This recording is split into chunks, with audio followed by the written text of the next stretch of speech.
So standing out in the feed. So what do I mean by this? Essentially, when you go to YouTube, I'm actually going to try and find an example for you here. So if you go to YouTube and you go to their homepage, this might actually be a little bit more revealing than I was hoping. So it's going to show me my recommended videos. Okay, there's nothing too incriminating here. But what this is going to show me is videos that are recommended to me specifically because of what YouTube know that I like to watch. So that's very important. And also it's YouTube kind of use this as not just people who I'm subscribed to, but other search queries that I've had in the past and other videos that I've watched in the past that are similar. And it could be also videos that are just popular. So someone who comes onto YouTube might see something like this.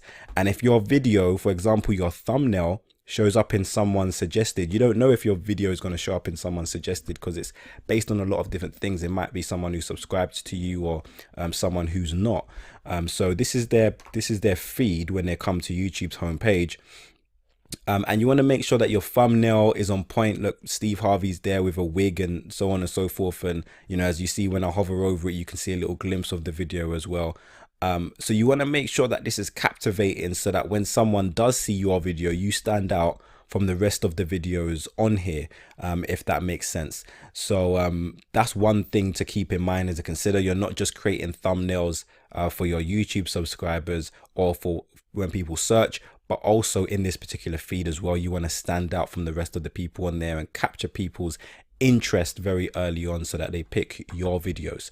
And the more that people pick your videos in the feed is the more that Google is going to show that video in the feed as well, because YouTube will see that, you know, that's a video that's getting a lot of engagement and a lot of clicks as well. So the way you do this is by catchy titles. We've spoken about putting keywords in your titles, but don't make them mundane and boring. Try and make your titles catchy where you can as well. That's going to capture people's interest and make them want to click and intrigue them to actually watching your videos. You might have a series of videos as well. So you might have a part 1 or a part 2.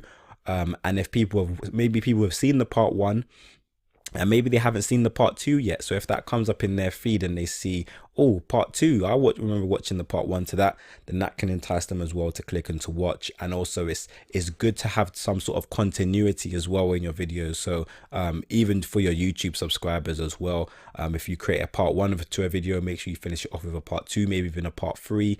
It's really good for your continuity, as well as keeping people on the platform. So if YouTube are seeing that people are going from one video and then they're going to watch part 2 and part 3, that's good watch time and that's good session time, and that's all good for your overall YouTube channel health as well. So that's going to be really great for you if you can do that. So create playlists as well. Playlists is a great way to captivate people and to keep people on your YouTube channel and to keep people on YouTube as a result. So let's say, for example, you are training people's dogs and you have, you know, how to make your dog do a backflip or whatever it was, and you might have loads of different videos on that particular subject. Turn it into a playlist on your YouTube channel. So I'm going to go back to YouTube just to show you a few examples. Sometimes you actually see playlists in this feed as well. I don't think there's any examples in my YouTube in my playlist at the moment, and that's really, really cool, because that means if someone does actually click one of your playlists instead of just a video, then what that means is they're likely to watch more than one video. They're likely to watch at least a couple of videos within that playlist. But if I go to my YouTube channel, and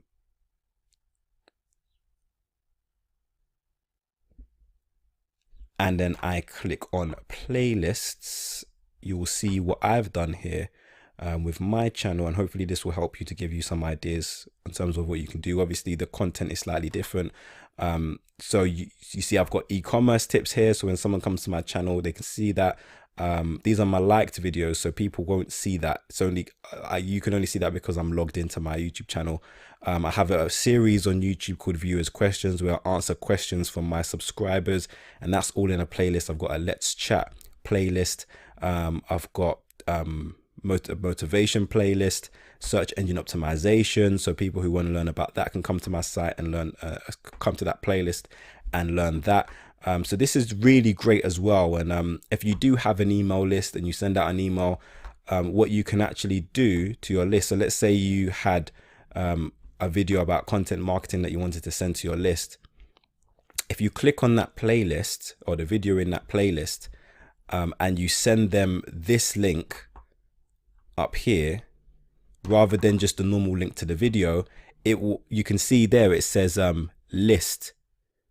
And what that does is it sends them to the actual playlist. So you can see on the right hand corner, these videos on the right hand corner will play automatically when this video is finished. So that's a great way to get people to watch more of your content, basically more than just the video you sent to them. So again, I'm going to explain that again. So if you click on your playlists and then choose a video to send either to your email list or to post on Twitter, when people do click on that list, it will send them to this particular page like this, where it shows them other similar videos. And if they don't pause the video when it's finished or exit out, then it will automatically, you know, play the other videos in the playlist in this particular order as well. So that's a good tip and a technique for you to use to kind of increase the amount of people who not just watch one video but watch other videos as well. So you want to make a catchy thumbnail. We spoke about thumbnails. Make it enticing, make it unique, make it something that people actually want to click on, and tell people to subscribe at the end of your videos. Give them a call to action to say, hey, subscribe to my channel, because the more people who subscribe to your channel, those are more people who are going to be notified when you put out a new video as well.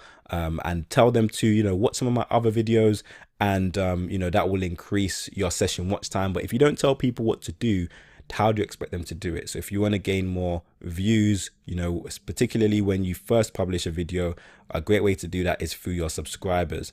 So literally tell people at the end of the videos exactly what you want them to do.